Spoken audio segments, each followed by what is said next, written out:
2020 was one of the best years ever for video games, with exciting new IP and excellent new entries in beloved franchises. But now it's time to look forward to the games releasing over the next year, and 2021 is already shaping up to be another amazing year for video games. And it's only January, so there's still a whole host of new games that we'll learn about over the coming months. Before we dive into my most anticipated games of 2021, I have to throw out a couple of caveats. The first one being that I've chosen not to include any remasters or re-releases on this list, so don't expect to see games like Mass Effect Legendary Edition or Disco Elysium Director's Cut. The other caveat being that I've chosen to not include God of War Ragnarok on this list because I just don't believe it's really coming out this year. Though God of War 2018 is arguably my favourite game of the last generation, so I'd love nothing more than for Sony Santa Monica to prove me wrong. Now, let's get into the list. Axiom Verge is one of the best modern Metroidvania games, thanks to its gorgeous pixel art, ominous tone, and large variety of weapons, many of which were entirely missable if you weren't thoroughly exploring the map. So naturally, I'm extremely excited to see how this sequel builds on the already excellent foundation laid by its predecessor. And while we still haven't seen much of Axiom Verge 2, the reveal trailer did showcase some of the game's awesome looking environments and a handful of new items that we'll be using to explore them. The Medium is the latest psychological horror game from Bloober Team, the studio behind Layers of Fear, Observer, and Blair Witch, and it's their most ambitious project yet. The Medium is clearly a passion project for Bloober Team, as they've wanted to make it for almost a decade, but say they had to wait for technology to progress further to bring the concept to life in the way they wanted to. In The Medium, you play as Mary Ann, a medium who simultaneously exists in both our world and the spirit world. Moving between these two realities allows you to view the world in different ways and solve puzzles. This seems like a pretty novel concept for a horror game, and if Bloober Team can find ways to keep this mechanic interesting throughout the game, The Medium could be a horror experience unlike any other. In the PS1 and PS2 days, extreme sports games were all the rage, with games like SSX and Tony Hawk's Pro Skater helping to popularise the genre, but over the past couple of generations, they've become something of a rarity. This new IP from the team behind Steep takes Steep's open world formula and expands on it drastically by offering 5 different activities: mountain biking, skiing, snowboarding, wingsuiting, and rocket wingsuiting.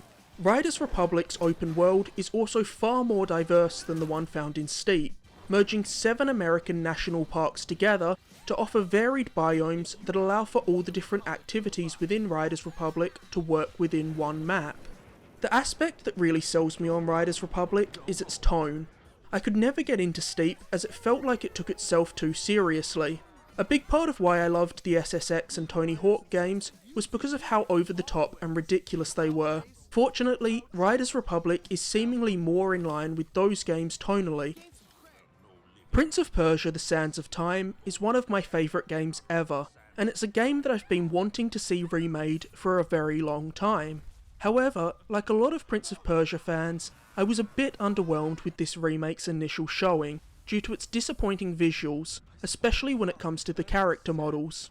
But with the game being pushed back to March from its original release date of January, I'm hoping this game will be able to be a bit more polished up by the next time we see it. And even if it's not the best looking game, gameplay is what's most important, so I just hope that this remake feels good to play, because the original version of Sands of Time still holds up pretty well, and there's nothing else out there quite like the Prince of Persia franchise, with its unique blend of platforming, combat, and time manipulation. It's also exciting to hear that Yuri Lowenthal is not only reprising his role as the prince, but also doing motion capture for the character this time, so this remake will hopefully be the definitive version of the Sands of Time story. Pray for the Gods is a spiritual successor to Shadow of the Colossus 6 years in the making. Developing a spiritual successor to one of the best games of all time is a big undertaking, but with Pray for the Gods, it looks like No Matter Studios just might be up to the lofty task.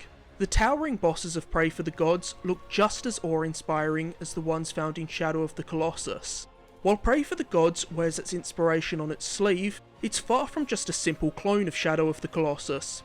Pray for the Gods is far deeper mechanically than Shadow, with a focus on survival mechanics like managing your hunger and temperature, as well as a crafting system to maintain and upgrade your equipment. Pray for the Gods also seems to offer a lot of incentive for exploring the open world, with exploring and solving environmental puzzles rewarding you with totems that permanently increase your stamina. The Ys franchise is one of the longest running JRPG series, with the first game launching back in 1987. Like its predecessors, Ys 9 is an action RPG with a battle system that lets you switch between party members on the fly. Ys 9 seems to have more of a focus on mobility and verticality than any prior Ys game, with new abilities that allow you to run up walls, glide, and warp. The soundtracks found in the Ys games also tend to be phenomenal, and from what I've heard so far, Ys 9 is no exception. Shin Megami Tensei 5 has been a long time coming. After first being shown at the Switch reveal event back in January 2017, the game went pretty quiet for a few years, until another trailer was finally shown in a Nintendo Direct mid last year. Like Ys, Shin Megami Tensei is another long-running JRPG series that strangely enough also dates back to 1987. In recent years, the mainline Shin Megami Tensei series has been a little overshadowed by its spin-off Persona. While the core Shin Megami Tensei games have never quite found the degree of mainstream popularity that series like Final Fantasy have, they've always been incredibly well received and have maintained a hardcore fanbase due to their challenging combat, dark stories, and unique art styles. While we've still seen very little of Shin Megami Tensei 5, we do know that it'll share a lot of DNA with previous SMT games, both in terms of its modern day Tokyo setting and in terms of its mechanics, like gathering and fusing demons to control in battle. For years, fans have clamoured for Left 4 Dead 3, but it seems like Valve simply have no interest in it. So now, Left 4 Dead developer Turtle Rock have chosen to make a spiritual sequel with the support of Warner Brothers. If you were watching the Game Awards last month, you would have caught a glimpse at Back 4 Blood's gameplay, which looks almost exactly like Left 4 Dead, which is by no means a bad thing. Left 4 Dead's 4-player zombie slaughtering mayhem was endlessly replayable, and there's certainly room in the market for a game like it. Because while many games have attempted to fill the void that Left 4 Dead left behind, none of them were ever quite as good. Back 4 Blood also features a handful of crazy new infected types that you'll have to learn how to deal with, which should help add some extra variety to the gameplay. 12 Minutes is an interactive drama that seemingly all takes place in one apartment. It's about a man stuck in a 12-minute long time loop. After 12 minutes have passed, a cop shows up at his front door, accusing his pregnant wife of murdering her father. A struggle ensues, leading to the man being knocked out and his wife being killed, which resets the time loop. You then spend the next 12 minutes trying to solve the mystery and change the outcome. 12 Minutes is another game that was originally meant to drop last year, but was delayed until 2021, which is understandable as it's actually being developed by one person. I've been excited about this game for a long time. In fact, it was featured in my most anticipated games of 2020 video last year, and my excitement has only grown over the past year, especially after it was announced at the Xbox showcase last year that 12 Minutes will star James McAvoy, Daisy Ridley, and Willem Dafoe. With this kind of star power behind the game, the story has the potential to be something special. It's also worth keeping in mind that Annapurna are publishing 12 Minutes, and they have a pretty stellar track record of publishing excellent indie games. The Gunk was announced at the Xbox event last year, and it really caught my eye. This action-adventure game from the developers behind the SteamWorld franchise tells the story of two space adventurers who arrive on a planet that is being corrupted by a parasitic gunk, leaving them tasked with clearing this gunk to prevent the destruction of the planet. I think the reason I was immediately drawn to the Gunk was because it gave me strong Luigi's Mansion mixed with Mario Sunshine vibes. There's something very gratifying about clearing an area of waste and restoring it to its former glory in a game.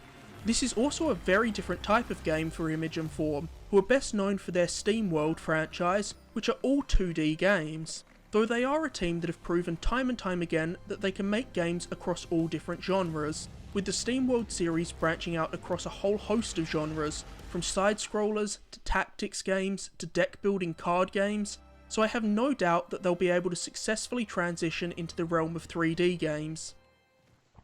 After more than 20 years, we're finally getting a sequel to the beloved N64 Pokemon spin-off, Pokemon Snap. Ditching the concept of capturing and battling Pokemon in favour of photographing them in their natural environments, Pokemon Snap is a very laid-back, relaxing experience. This sequel is of course a huge leap forward graphically from the N64 Pokemon Snap, with some of the best looking character models we've seen in a Pokemon game. New Pokemon Snap also has a substantially bigger selection of Pokemon than the original. Pokemon Snap on the N64 had 63 Pokemon to photograph, whereas new Pokemon Snap features over 200 Pokemon. A big part of the original Pokemon Snap was using items to lure Pokemon out and manipulate the environment in order to get the perfect shot, so I'll be interested to see how those mechanics are fleshed out in this sequel. Halo Infinite has gotten off on the wrong foot with a lot of gamers, with its original gameplay showcase being heavily criticised by Halo fans for its disappointing visuals and texture pop-in. It certainly seems like Microsoft and 343 are taking these criticisms seriously, with the game being delayed a whole year, so I'd be shocked if when we next see Halo Infinite, it doesn't look markedly better visually. Putting graphical fidelity aside, I did like a lot about the gameplay demo of Halo Infinite. The gunplay looked fun, the grapple shot seems to add a lot of new ways to tackle fights, and making the game open world feels like the kind of massive leap forward that the Halo franchise desperately needed. And with 343 saying that Halo Infinite's campaign is bigger than the campaigns of Halo 4 and 5 combined, Infinite sounds like the most ambitious Halo game yet. The Far Cry series has been one of Ubisoft's flagship franchises for over a decade, and for good reason. The unpredictable, wildlife-filled open worlds offer crazy, chaotic action unlike any other game, and ticking off every question mark on the map and reclaiming areas from hostile forces is satisfying and strangely cathartic. The Far Cry series has consistently had memorable villains since Vaas in Far Cry 3, but Far Cry 6 antagonist Anton Castillo could easily be the series' best antagonist yet, as this sinister dictator is being played by Giancarlo Esposito, who's played iconic villains like Gus Fring in Breaking Bad and Moff Gideon in The Mandalorian. Giancarlo Esposito is one of the best actors in the world, so to get him to star in a Far Cry game is a big win for Ubisoft. The fictional Caribbean island that Far Cry 6 takes place on is clearly heavily inspired by Cuba. It's a refreshingly different location, unlike any other Far Cry setting. I was also glad to find out that Far Cry 6 marks the return of a named and voiced protagonist, after the last few Far Cries had a silent protagonist. In Ghostwire Tokyo, the vast majority of Tokyo's population has vanished, and Tokyo has been overrun by otherworldly spirits. This new IP from Tango Gameworks not only looks completely different to their prior series, The Evil Within, but unlike any other game I've ever seen. This first-person action-horror hybrid sees you fighting these spirits by casting spells at them, which makes them vulnerable to a finishing move, with the combat director describing the game's combat mechanics as karate meets magic. There's still a lot of mystery around Ghostwire Tokyo, both in terms of gameplay and story, but what we've seen so far has me massively intrigued. With Ghostwire's unique premise and the team over at Tango being led by the legendary Shinji Mikami of Resident Evil fame, there's plenty of reasons to be excited for Ghostwire Tokyo. Kena Bridge of Spirits was one of the most eye-catching games of the PlayStation 5 reveal event, thanks in large part to its striking art style. In this game, you play as the titular Kena, a spirit guide who helps the deceased transition from the mortal world to the spirit world. Kena also seems to have a pretty interesting arsenal of weapons and abilities to tackle battles, including a staff that can transform into a bow and an energy pulse to block enemy attacks. Along her journey, Kena can also gather companions known as the Rot. These creatures can then assist Kena in battle or help to solve puzzles. The vibrant world of Kena, while fictional, is inspired by real-world locations like Japan and Bali. I was glad to hear that Kena's PS5 version will take advantage of the DualSense's unique features, as the adaptive triggers and haptic feedback are among my favourite new features of the PS5, and this game seems like a perfect chance to showcase them. For years, Housemarque were the cream of the crop when it came to twin-stick shooters, making games like Resogun, Dead Nation, and Super Stardust. But in 2017, Housemarque announced that they were moving away from the arcade genre as it was simply no longer profitable enough, instead opting to start developing AAA games. Their first release under this new initiative is Returnal, a third-person shooter with roguelike elements. It's also another game starring a protagonist stuck in a time loop. While distinctly different to anything Housemarque have made before, Returnal does feel like it incorporates some of the arcade DNA of their prior games, which I was happy to see. Returnal is also only on PS5, which should allow Housemarque to really lean into the crazy particle effects and allow for Returnal to be something of a graphical showcase for the console. I'm a sucker for a good retro side-scroller, so Cyber Shadow seems right up my alley. Cyber Shadow follows Shadow, a cybernetic ninja trying to rescue his clan in a world that is overrun by machines. This 8-bit Ninja Gaiden inspired platformer boasts stunning pixel art, epic bosses, and some fantastic sounding music. Cyber Shadow's levels also contain snaking paths and secrets, so it seems like Cyber Shadow will offer a decent amount of replay value. It's also worth keeping in mind that Yacht Club Games are publishing Cyber Shadow, and they're the team behind Shovel Knight, which is one of my favourite platformers ever, so they clearly know what makes a great side-scroller, so them seeing something special in Cyber Shadow definitely bodes well for the game. It seems like 2021 is the year of time loops, as Deathloop is the third game on this list focused on a character stuck in a time loop. Deathloop stars Colt, an assassin who's attempting to break free of the time loop he's in by killing 8 targets before the clock strikes midnight, which is when the time loop resets. So you'll need to learn the patterns of these targets and figure out the most efficient way to take them all down in the limited time you have. As Colt is working to take out his targets, he's hunted by Juliana Blake, who's trying to keep the time loop intact. Juliana can be controlled by another player, or by the AI if you'd prefer to play the game solo. Deathloop is one of the most stylish looking games in recent memory. With its 1960s inspired aesthetic, Deathloop has a very original feel, unlike any other game. Hitman III concludes the World of Assassination trilogy that started with 2016's Hitman. In the run-up to Hitman 3, I played through Hitman and Hitman 2, and I was very impressed with them. In fact, I'd say they're two of the best stealth games of the last generation. The focus on wearing different disguises to blend into the environment, rather than having to skulk around in the shadows, and the open-ended gameplay that lets you take advantage of dozens and dozens of opportunities to kill targets across its massive maps, helps differentiate the Hitman games from other stealth series like Metal Gear Solid and Splinter Cell. Hitman 3 is also the most technologically advanced Hitman game yet, as it runs in 4K at 60 frames per second on the new consoles, and its levels can feature up to 300 NPCs on screen at any time. It's also got the most diverse looking selection of maps ever seen in a Hitman game, as Agent 47 will be dropped into missions everywhere from Dubai to an English manor where a Knives Out-esque murder mystery is unfolding. The maps in Hitman 3 offer permanent shortcuts that can be unlocked, allowing for new ways to tackle missions on repeat playthroughs, adding even more replayability to an already highly replayable game. Persona is my favourite game franchise of all time, and Persona 5 is one of my favourite games of the last generation, so of course this game has to be pretty high on the list of games I'm most anticipating for this year. This Omega Force spin-off picks up 6 months after the end of Persona 5, and by all accounts serves as a fully fledged sequel to that game. Persona 5 Strikers, like all Omega Force games, is a musou, meaning it ditches the turn-based combat of Persona 5 in favour of hack-and-slash gameplay. Omega Force have gotten very good at replicating the styles of the original games their spin-offs are based on, which you can see not only in the way Persona 5 Strikers perfectly mimics the flashy style of Persona 5, but also in their other titles like Hyrule Warriors Age of Calamity, which did a fantastic job of translating Breath of the Wild's art style into a musou.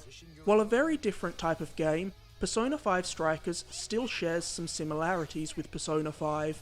For example, you'll still be spending time in the real world, then going into another world to take on the game's dungeons. Though Persona 5 Strikers doesn't feature the time limitations and social link systems of the core Persona games, so the story unfolds in a much more linear fashion. I can't wait to return to the world of Persona 5 and revisit its cast of characters that I grew so attached to over the 100 plus hours I spent with them in Persona 5. For me, the No More Heroes games are among the most memorable games in the Wii library. Their blend of violent action, cel-shaded graphics, and irreverent humour made the No More Heroes games stand out among the often family-oriented Wii lineup. Now 11 years after No More Heroes 2, we're finally getting a third mainline game, which was initially teased at the end of the arcadey spin-off Travis Strikes Again. No More Heroes 3 sees Travis Touchdown stepping out of retirement to fight off invading aliens who are masquerading as superheroes. The No More Heroes franchise has always been a love letter to nerd culture, so it's cool to see this game playing off of the zeitgeist surrounding superhero movies. With the popularity of the Switch, I hope that this franchise will finally get the love and recognition that it deserves. Ratchet & Clank is one of PlayStation's longest running and most prolific franchises, with over a dozen console and handheld games being released over the past 2 decades. Rift Apart marks the duo's PlayStation 5 debut, and it's shaping up to be not only the most ambitious Ratchet game yet, but also the best showcase of what the PS5 is capable of so far. Rift Apart has Ratchet & Clank travelling through interdimensional portals which instantly transport them to new worlds, which is only possible because of the PS5's SSD. In one of these worlds, Clank meets a mysterious female Lombax who has also been confirmed to be playable. Rift Apart is beautiful, utilising the power of the PS5 to output at 4K with ray tracing. Insomniac Games have been on a roll lately, with Sunset Overdrive, Marvel's Spider-Man, the 2016 Ratchet & Clank, and of course PS5 launch title Spider-Man Miles Morales, all of which are fantastic games. Insomniac make the moment-to-moment gameplay of traversing the environment fun in a way that no other studio can. After a rough few years, the Resident Evil franchise has been back in full force and better than ever, with the wonderful remakes of Resident Evil 2 and 3 and Resident Evil 7, which was arguably the most bold game in the series yet, due to it transitioning the traditionally third-person series to first-person. Resident Evil 7 was also easily the scariest Resident Evil game, thanks to its menacing villains, well-timed jump scares, and unnerving setting. Resident Evil Village takes place a few years after Resident Evil 7, and once again stars Resident Evil 7 protagonist Ethan Winters, though Capcom have confirmed that Resident Evil Village will conclude Ethan's story. Village seems to be taking the franchise in an unexpected direction, by not only introducing witches and werewolves to the world of Resident Evil, but also by seemingly setting longtime Resident Evil hero Chris Redfield up to be the antagonist of this game. I guess we'll have to wait until we play the game to see what could drive Chris down this seemingly dark path. The titular village seems like the ideal setting for this game, and feels like a throwback to the beloved Resident Evil 4. Fortunately, we don't have to wait long to learn more about Village, as there's a Resident Evil event coming up later this week.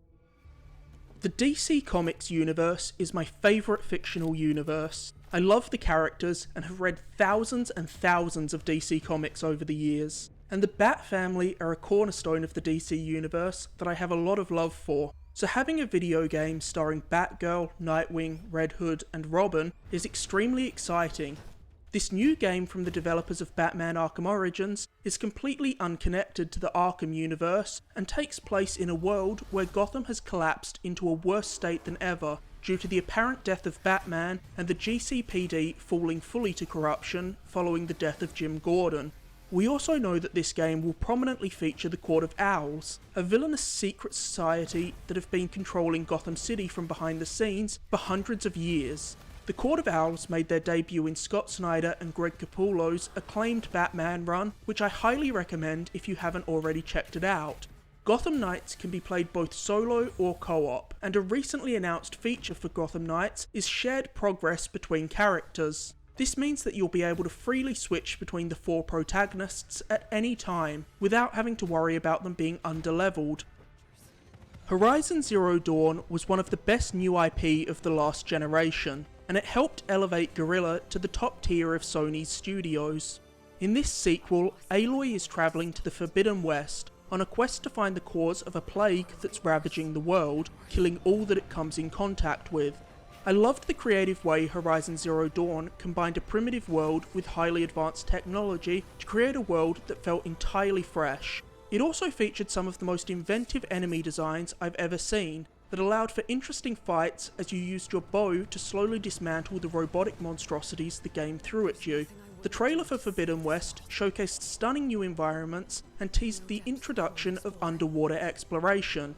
Guerrilla successfully transitioned from making first-person shooters with the Killzone games to open-world RPGs with Horizon, which is surely no easy feat. So I can't wait to see how they take the lessons they learned while making Horizon Zero Dawn and implement them both in terms of storytelling and gameplay in Forbidden West.